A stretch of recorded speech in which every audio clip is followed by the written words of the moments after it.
আলহামদুলিল্লাহ। অবশেষে সেই আমার জাদুর বাক্স থেকে আজকে ৫০ পিস কোয়েল পাখির বাচ্চা বের হয়েছে। তো সবাই আপনারা দোয়া করবেন যাতে পাখিগুলো অনেক সুস্থ থাকে। আসসালামু আলাইকুম ভিউয়ার্স।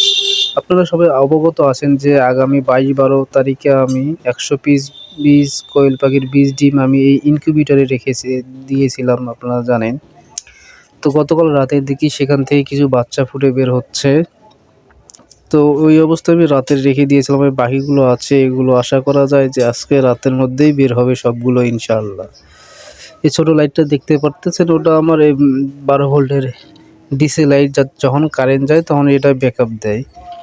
তো হচ্ছে ওই যে কোয়েল পাখির বাচ্চাগুলো দেখতে পারতেছেন, কত কিউট, কত ছোট ছোট পাখিগুলো। আপনারা এই যে এত সুন্দর দেখতে যে সেটা বলে বোঝানোর মতো না, আপনারা দেখলে অবশ্যই বুঝতে পারবেন। তো এগুলোকে আমি এখন বর্তমান বোর্ডিংয়ে রেখে দিয়েছি। বোর্ডিং করার মতো যেহেতু অল্প কিছু বাচ্চা, এজন্য আমার বাসায় একটা ককশিট ছিল। ওর ভিতরেই আমি একটা লাইট সেট করে দিয়ে ওখানে কিছু পেপার দিয়ে এবং যেখানে মানে আপনারা বলে কি জানি ধানের গুঁড়ো বা তুষ যেটাই বলেন না কেন, ওগুলো নিচে দিয়েছি, দিয়ে তার উপর পেপার দিয়ে এই সুতির কাপড় দিয়ে আমি রেখে দিয়েছি। আল্লাহর রহমতে পাখিগুলো অনেক সুস্থ আছে এবং শুরুর দিকে তাদের অনেক ঠান্ডা লেগেছিল, যার কারণে আমি লাইটটা একটু নিচে নামায় দিয়েছি। এবং এই সেই আমার ইনকিউবেটর আপনারা দেখতে পারছেন। পাখিগুলো আসলে অনেক সুন্দর, যার কারণে আমি বারে বারে শুধু পাখিগুলোকেই দেখি। এতটা কিউট পাখি। আপনারা সবাই আমার জন্য দোয়া করবেন যাতে পাখিগুলো সুস্থভাবে স্বাভাবিকভাবে থাকতে পারে, এবং ডাক্তারের পরামর্শ অনুযায়ী আমি কিছু ট্রিটমেন্ট নিতেছি।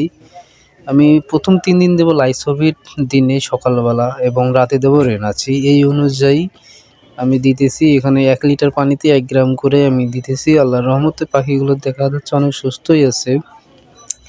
তারপরেও শুধু বারবার পাখিগুলোকেই দেখতে ইচ্ছা করে।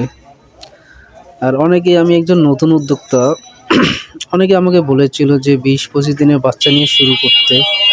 তো আমি যেহেতু ভাবলাম, যেহেতু খামারেই করব, শখের বশে খামার যেহেতু, এই যে যার কারণে শুরু থেকেই শুরু করা। যাতে বোঝা যায়, যাতে যেই জায়গায় যেই সমস্যাটা হবে সেই সমস্যাটার সম্মুখীন হলো সেটা সমাধান করতে পারি। যার কারণে শুরু থেকেই শুরু করেছি। অনেকেই আবার অন্য মন্তব্য নিবেন। আমার কথা আসলে সেভাবে বলতে পারি না।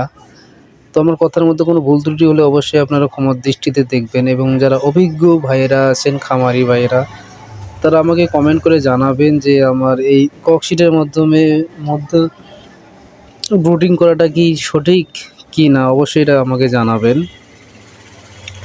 এবং আপনারা এর মাঝে আমি দেখেছি আমার মেসেঞ্জারে অনেকে কমেন্ট করেছেন যে ভাই পাখি নিবেন। আসলে আমার কাছে বিক্রি করার মতো সেরকম কোনো পাখি নেই। আমাদের কাছে যেগুলো পাখি আছে এগুলো আমরা